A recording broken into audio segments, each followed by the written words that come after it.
আগামী 2026-27 অর্থবছরের বাজেটে বিনিয়োগ ও কর্মসংস্থান বাড়াতে বড় ব্যবসায়ীদের ঢালাও সুযোগ দিচ্ছে সরকার। এতে বড় ব্যবসায়ীরা আনন্দিত হলেও চিন্তার ভাঁজ ছোট ব্যবসায়ীদের কপালে। আগামী অর্থবছরের প্রস্তাবিত বাজেটে কৌশলে শহরের মহল্লার দোকানি থেকে শুরু করে গ্রামীণ বাজারের খুচরা বিক্রেতা পর্যন্ত যাচ্ছে কর ও ভ্যাটের জাল। আর শিল্প উদ্যোক্তাদের তদারকিবিহীন সুবিধা দিলেও মধ্যবিত্তের কর হার হচ্ছে দ্বিগুণ। যদিও কিছু নিত্যপণ্যে উৎসের কর কমিয়ে দেওয়া হবে সান্ত্বনা।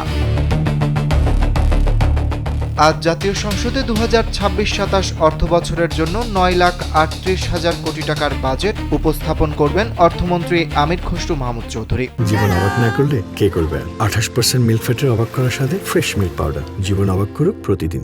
এটি দেশের ইতিহাসের সবচেয়ে বড় বাজেট। একই সঙ্গে প্রধানমন্ত্রী তারেক রহমান ও অর্থমন্ত্রী আমির খসরুর প্রথম বাজেটও এটি। প্রস্তাবিত বাজেটে ব্যবসায়িক ব্যাংক হিসাব খুলতে বাধ্যতামূলক করা হচ্ছে বিজনেস আইডেন্টিফিকেশন নম্বর বা BIN। খুচরা বিক্রেতাদের সরবরাহের উপর আরোপ করা হচ্ছে 0.20% অগ্রিম কর। ক্ষুদ্র ব্যবসায়ীদের জন্য থাকছে অভিন্ন টার্ন ওভার করের ব্যবস্থাও। শুধু ব্যবসায়ী নয়, সাধারণ মানুষের উপরও বাড়ছে কর প্রশাসনের নজরদারি। ছাত্র এবং গেজেটভুক্ত অব্যাহতি পাওয়া ব্যক্তি ছাড়া ব্যাংক হিসাব খুলতে লাগবে TIN। করযোগ্য আয় না থাকলেও TIN থাকলে প্রতি বছর রিটার্ন জমা দিতে হবে, না হলে গুনতে হবে জরিমানা। এমনকি জাতীয় পরিচয়পত্র, ব্যাংক হিসাব, ইউটিলিটি সেবা ও জমির তথ্যেও প্রবেশাধিকার পাবে NBR। অন্যদিকে বড় ব্যবসায়ীদের জন্য থাকছে তদারকিবিহীন বন্ডের সুবিধা। অডিটের সময়সীমা 1 বছর থেকে বাড়িয়ে করা হচ্ছে 3 বছর। অফডক ও ICD-তে বিদেশি মালিকানার সীমাও তুলে দেওয়া হচ্ছে। এছাড়া বিনিয়োগ আকর্ষণে গড়ে তোলা হবে মুক্ত বাণিজ্য অঞ্চল।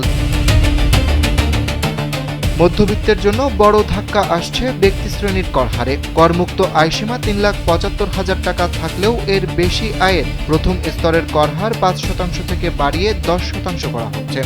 অথচ উচ্চ আয়ের মানুষের কর হারে কোনো পরিবর্তন থাকছে না। তবে মূল্যস্ফীতির চাপ কমাতে ধান, চাল, গম, পেঁয়াজ, আদা, রসুন, ভোজ্য তেলবীজ সহ 60 ধরনের নিত্যপণ্যে উৎসে কর কমিয়ে আনা হচ্ছে। কৃষি, পোল্ট্রি, মৎস্য, ভেটেরিনারি ও ঔষধ শিল্পেও থাকছে বিশেষ ছাড়। অরিত্র বাসু, কালবেলা।